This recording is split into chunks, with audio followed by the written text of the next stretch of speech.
Let's be real. Lawsuits are no fun, but with Paulson & Nace, at least they are a little easier. With two DC-born partners, Paulson & Nace will fight for you the way only a Washingtonian could. Paulson & Nace handles medical malpractice, wrongful death, and other complex injury cases involving negligence. So if you have been hurt or lost a loved one because of someone else's mistake or negligence, call Paulson & Nace for a no-obligation consultation. Visit www.paulsonandnace.com or call 202-463-1999.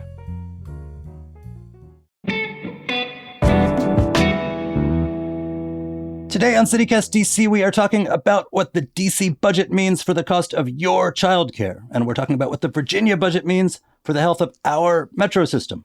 And we're also, because we have some fun here too, talking about ways you can vote for DC's best restaurants. I'm joined by Michael Pope and Brianna Thomas. Stick around.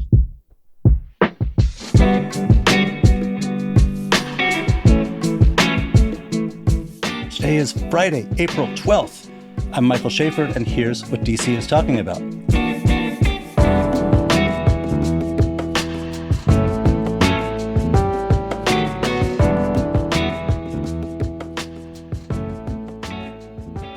Hey, Michael. Hey, Brianna. Hey there. How are you? I'm all right. Hey. Good to see you again, Brianna. Happy to be back. So before we begin, I want to do a shout out to member Philip Moss, who won a Hey DC mug. Thanks for helping us do what we do. And if you are interested in winning cool things like tickets to the Washington Nationals, which, sorry, Phil, that sounds better to me than a mug. We have 2 pairs of FIS Champions Club tickets to see them whenever you want this season. All you have to do is become a member by April 19th. To do that, head to membership.citycast.fm and pick a tier that works for you. In addition to winning Nats tickets, you'll get ad-free podcast listening, exclusive members-only updates, and you'll be the first to know about our future events. Again, head to membership.citycast.fm. Thank you. All right, so I want to talk, you guys, about daycare, which my kids have happily aged out, but I think anyone who's got young kids knows this is like the most stressful thing, like finding one, paying for one, navigating the wait lists of them. And, you know, for years, it's also been like a pretty unjust industry. I mean, you've got workers, a lot of them making very close to minimum wage. At the same time, DC and a bunch of other places have required daycare workers to like get associates or bachelor's degrees because we view this as important. Just we don't view paying them as important.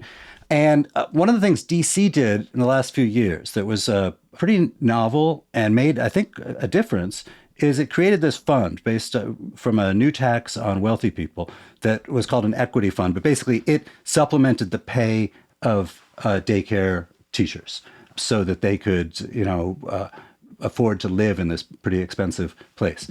You know, it's not added an enormous number of people to the system, but it's added some, and every little bit helps because, you know, it's one of these weird things where like even people who are like, I have the money to pay for daycare can't always find a space, and bringing more workers in would presumably help that.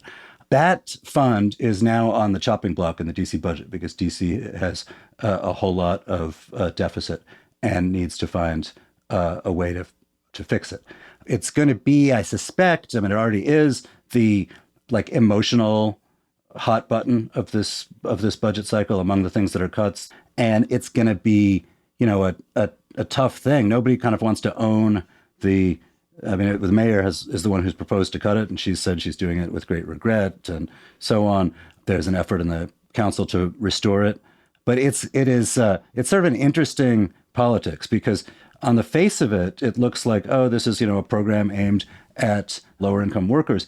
But I think the actual impact of, you know, if people were to say, you know, I can't afford to be a daycare teacher, I'm going to go work for the post office or something, which like literally a bunch of people did.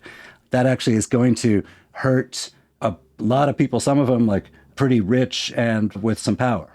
Yeah, and they're doing this at a time when, you know, it's really difficult to be a child and to grow up. You know, I mean, like you were mentioning that this is sort of like a long-term problem, getting people to work in this industry.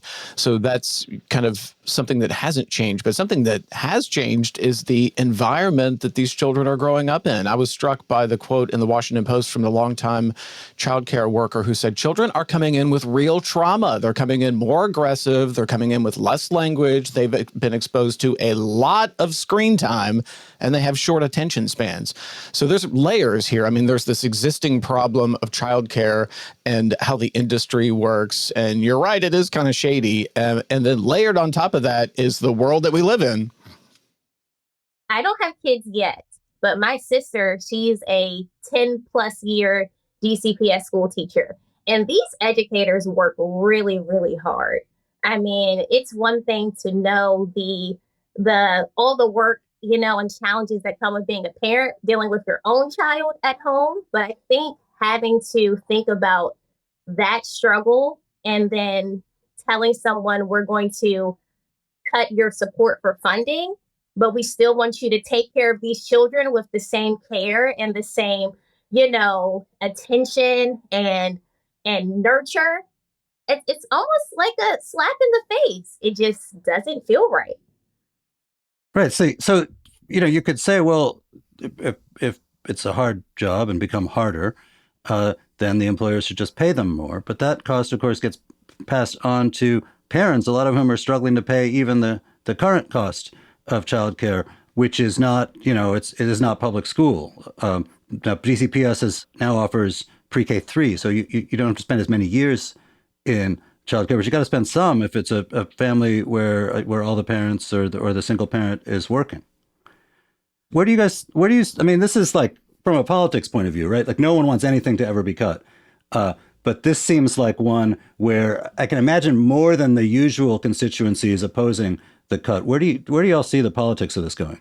I think from a political standpoint, I was taken by the way you described the equity fund, right? So you take money from rich people to spread the wealth a little bit. I mean, that sounds like the politics of that would be popular, maybe even populist. I'm wondering, what are they going to do with this money if they don't use it for this? I mean, are they just going to go into the general fund to help balance the budget because they got to slash $500 million to give it to the rich guy so he can have an arena? But the challenge they've got is they've got a chief financial officer, which under the DC system is a sort of the mayor appoints him and the council okays it. But at that point, you can't just fire this person. And the person's to certify the budget, who is saying they need to replenish their rainy day fund. And he's saying it it's not crazy pants. It's, look, you guys, we're looking at revenues flat. A lot of the COVID money is gone away. Around about 2027, you may have trouble paying your bills. You need to have this fund replenished. The administration didn't expect that, so this sort of threw a curveball to them, so they've got to find more savings. The recriminations are more like, hey, people who proposed things that were maybe unnecessary spending a couple of years ago, they ought to own the fact that this like rotten choice has to get made. What I think of it as, yes, it was taking money from a new tax on the wealthy to fund this thing, but in a weird way, the benefits went beyond just the daycare teachers to daycare consumers, which is a group that includes some wealthy people. And it's not that those people can't afford to pay; it's that oftentimes, you're looking to get yourself a spot in daycare, and there just isn't one. You're on a wait list for a couple of years, which makes me think it's like. I mean, weirdly, the term equity fund, it kind of, at least to my ear, rings in a sort of altruistic, woo-woo sort of way that is like, at the time when it's like, we must make hard choices about the budget, it's easy for some people to convince themselves they need to whack things like that. But in fact, this is one type of equity that is where the benefits are not just felt by the people who've been on the outside before. Yeah, well, you're taking money from the wealthy to give it to these low-income workers. So that's the kind of equity sharing the wealth part of it. But I take your point, which is a good one, which is what about the end consumer of the services that are being offered by the people who get the bump in pay? Those are often could be those could be very wealthy people too, right? So I mean, they're kind of everybody, right? Because there is no public school at that age group.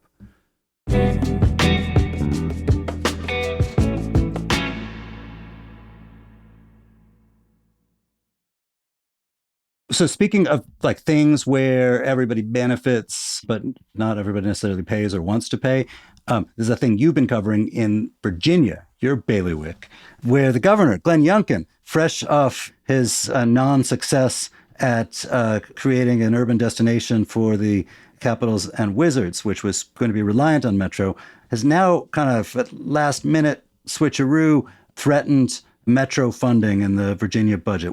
Can you explain? And this is the needle you got to thread, is like, explain this without getting too wonky on us.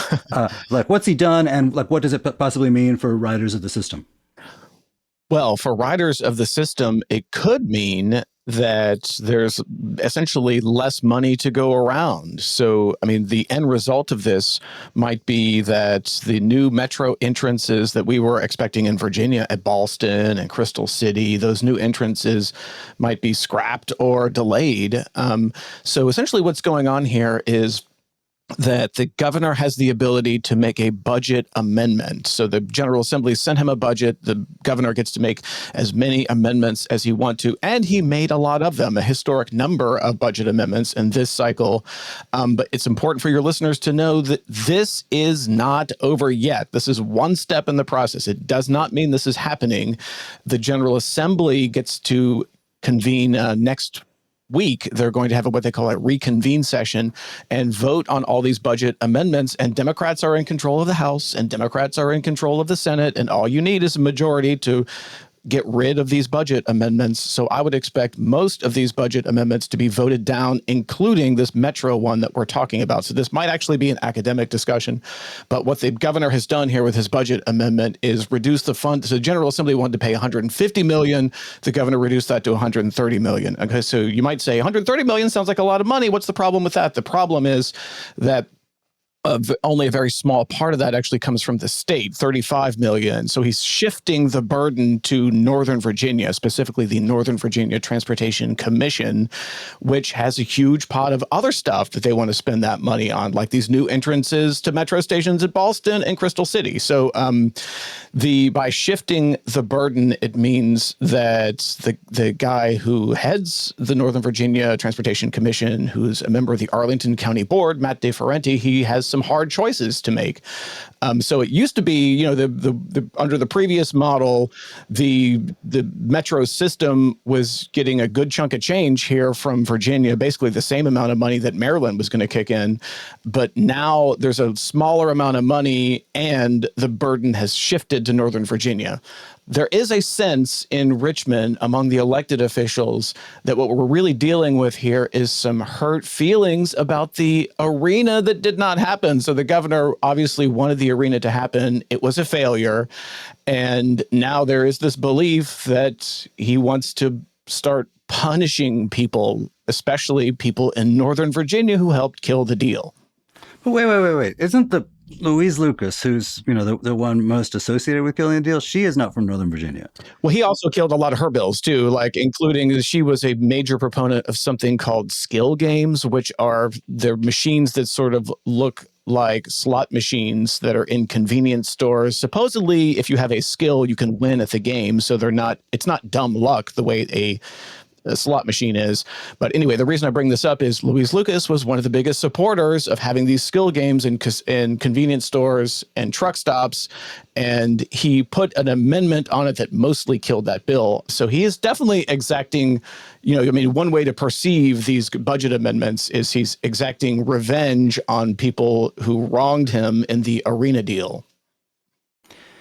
But so, can you just sort of more broadly explain the politics in Virginia of this? Because, if he's having a hissy fit about this, is that going to help him or not? In Virginia, I guess there's a lot of resentment of Northern Virginia. They're rich, they're different, they're, and people in Portsmouth don't ride the metro.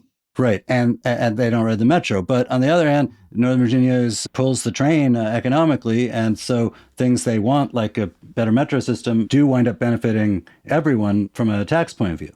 So if the governor is seen as like, well, he's really trying to stick it to Northern Virginia, how does that play statewide? Well, we're about to find out because next week, the members of the General Assembly will be returning to Richmond for a one-day reconvene session when they will vote on each and every one of these budget amendments, including this one that we're talking about with Metro funding. And the Democrats have the majority and the ability to reject the governor's budget amendment on Metro funding. And I would imagine that's probably more likely than not. Wait, so Brianna, you spent a lot of time on that side of the river. What do you make of it? I am wondering, and this is the question I want to ask, like, how is this going to really affect Metro? Because doesn't Metro actually need this money right now? Like, aren't they not in a great place already when it comes to their own funding and financial situation? So I don't think they can afford to lose any type of assistance or help at this point, right? Yeah, there's a $750 million budget gap. Maryland is kicking in 150 to help fill that gap. DC is kicking in 200 million to help fill that gap. The General Assembly wanted to kick in 150 million, but the governor says, no, make that 130 and also shift the burden to Northern Virginia. So yeah, you're right. There's a huge problem here with the gap. I think that was perhaps created or maybe exacerbated by the fact that fewer people are taking the Metro post-pandemic, so there's less revenue. They need to fill the revenue gap, among other financial issues they've got to deal with. And on that issue, actually, one of the governor's pieces of the amendment says that he really wants to make sure that there is a financially sustainable business plan. So he wants to get a consultant involved and make sure the Metro is on the right path financially.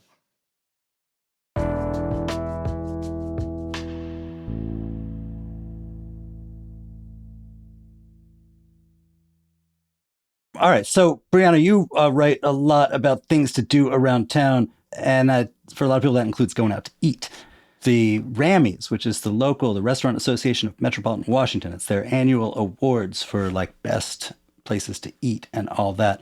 They have announced their finalists for 2024, but fun in a way that you don't have with like some of the more national awards. There's also like a public participation component. Yes, there is a public participation component. There is a public vote. There is, in addition, some categories that are selected by an anonymous group of judges and chefs and cooks and journalists. But aside from that, the public gets to vote. And actually, we're going to kind of practice our own voting today on some of these categories, which I'm excited about. I do like to go out all the time. I eat a lot. And one of the categories, just to start off with, is New Restaurant of the Year. And I'm wondering, do either of you have any guesses, or maybe one of your favorite restaurants that you think should have been a nomination for New Restaurant of the Year? That's assuming you think me and Michael get out a lot. I know. I'm thinking all the restaurants I know I've been to many times, and so like I'm thinking new restaurants. There's got to be those. Yeah, I got one for New Restaurant. That Petite Cerise, the French one. It's open all day. Michael, do you have one? Yes, I am going to pick a restaurant on King Street in Alexandria, if that's okay, which is a brand new pizza place called Emmy Squared that makes Detroit-style pizza, and man, it's good. Yes, it is really good. And also, Schaefer, you got this one because it is on the list, Petite Cerise. So, you get out more than you think. It made the list. And so did Dear Sushi, as well as Ellie Bird and Haraya and I Egg You, which is a cute breakfast spot in Capitol Hill. Okay, are you ready for the next category? It is Best Brunch, which, I mean, it's DC, it's brunch. This only makes sense. We love brunch.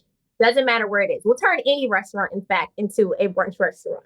But I want to hear from you. What's your favorite brunch spot? Do you have a favorite brunch spot? No, I don't believe in going out to brunch. No, I mean, I don't think I've gone out to brunch like since I had kids. So, is it because you're sleeping in on the weekend? I wish. And what about you, Michael? I hate to be a homer here, but I'm going to go with one of my favorite Alexandria spots, which is Chadwick's, right on the waterfront. It's been around forever, and great spot for brunch. I particularly like the huevos rancheros.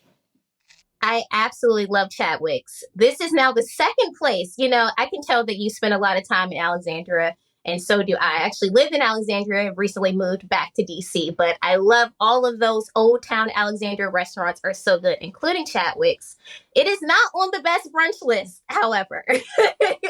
What made the nominations list is Ala, Duke's Counter, Macan, Seasons at the Four Seasons, which is a bit fancy, and the Park at 14, which is a long time brunch, nightlife, you name it spot in DC. I will say I'm very pro Dukes. I'm just not pro it between 11 and 1 on weekends. But that's fair enough. I mean, their burgers are good, so you can eat burgers at any time of the day. All right, the next category is Best Bar. Do you have any choices for this? Again, my view of best bar is like the bar closest to you. Walking distance. Yeah. All right, well, I'm going to go with the Waldorf Astoria, which is the famous bar where the DC mayor met regularly with monumental owner Ted Leonsis. And so I have to say I probably have only been there a handful of times because I have not made of money the way that Ted Leonsis is, but it would be fun to go there mainly for the people watching.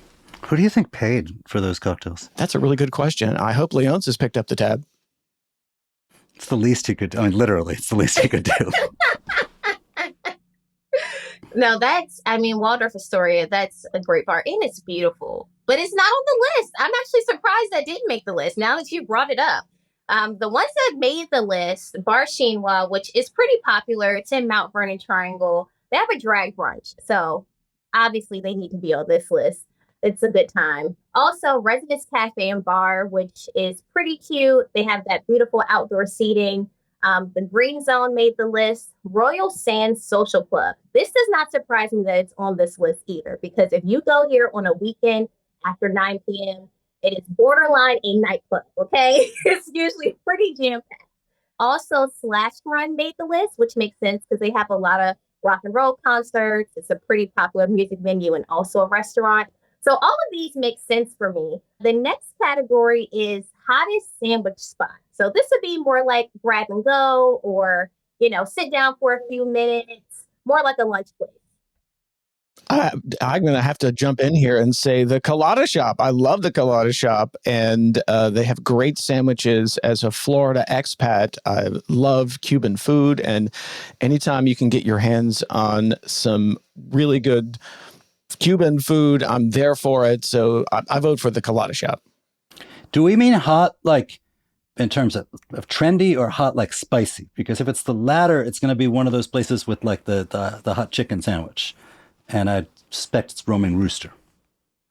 Okay, this is the first category that both of you have picked one on the list. So this tells me that you like sandwiches. And it means hottest sandwich shop, like not necessarily spicy, but hip. And Roaming Rooster is on the list for that. And they have a super spicy chicken sandwich. Colada Shop also made the list as well. And so did Lucky Buns, Queen Mother's, and Your Only Friend. Wait, so Brianna, in your opinion, were there any places that were snubbed by the Rammies? Yeah, I enjoyed a lot of the nominations, but I was really surprised to not see Milk and Honey on the list. Have you all been there before? Mm-mm. Okay, Milk and Honey is a New Orleans inspired Southern Black owned restaurant, and they have quite a bit of locations throughout the DMV area. They recently opened one at the Wharf. They just opened a new location maybe like 3 weeks or so ago in Fort Washington, Maryland. And it's really, really good. I was surprised to not see it on Best Brunch Spot because they serve breakfast and brunch all day long. I mean, they have dishes like fried salmon and fried deviled eggs. And if you can fry an egg and make it taste good, then I think it should be on the list. All right. So before we wrap, how do people go about voting? Yeah. So if you want to submit your vote, which, just to note, the actual winners are going to be announced in July. So you have some time before you actually find out who wins. But if you want to submit a public vote, the voting opened up Tuesday, April 9th, and it is going to close Wednesday, May 31st at 5 p.m. You can vote by going to NBCWashington.com/Grammys. Hey, thank you so much, Brianna, and thanks for being here. Thanks. Happy to be here anytime. And awesome to see you too, Michael Pope. It's good to be here. Thank you.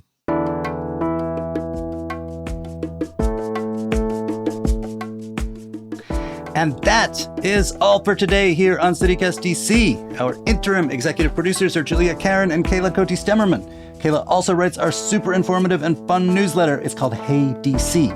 Our interim producer is Ash Durbin. We got help this week from Dylan Brogan, Elizabeth Kama, Adrian Gonzalez, and Natalia Aldana. Our hosts are Bridget Todd and me, Michael Schaefer from Politico. Music is by Alex Roldan. If you enjoyed the show, why not tell a friend, rate the show, leave us a review, and subscribe to our morning newsletter. We'll be back Monday morning with more news from around the city. Bye.